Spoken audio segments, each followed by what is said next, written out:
नमस्कार मित्रों। अमेरिका दुनिया की सबसे बड़ी अर्थव्यवस्था है। दुनिया के ज़्यादातर मुल्क किसी न किसी तरह से अमेरिका से जुड़े हुए हैं। इसी वजह से अमेरिका खुद को पूरी दुनिया का दादा समझता है। ऐसे में सवाल है कि क्या कोई अर्थव्यवस्था बगैर अमेरिका के सर्वाइव कर सकती है? जी हाँ, क्यों नहीं कर सकती है।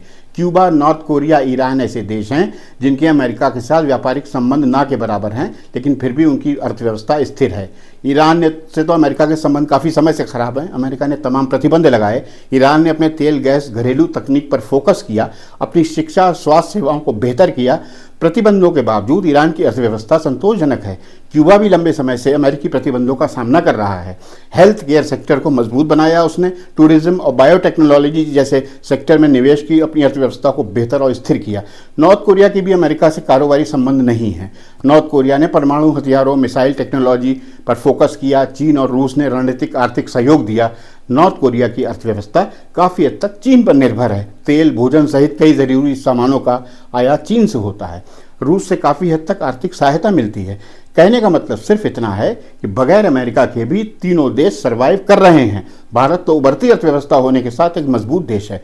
भारत को इन तीन देशों से सबक लेते हुए अमेरिका को टैरिफ वार पर माकूल जवाब देना चाहिए। भले ही भारत की अर्थव्यवस्था को थोड़ा बहुत नुकसान उठाना पड़े, लेकिन भारत को मजबूत दृढ़ इच्छा शक्ति के साथ अमेरिका की दादागिरी का जवाब देना चाहिए।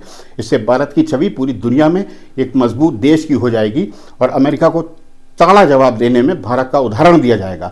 अभी तक तो फिलहाल प्रधानमंत्री मोदी ने जो सख्त रवैया अपनाया है उससे पूरी दुनिया स्तब्ध है और भारत की प्रशंसा कर रही है।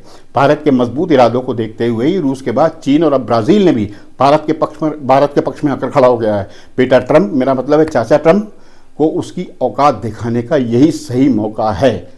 भारत के लिए खुद को एक बहुत मजबूत सशक्त राष्ट्र के रूप में साबित करने का ये बहुत सुनहरा मौका है।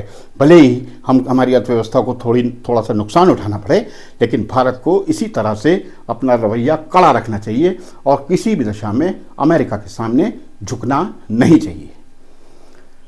जय हिंद।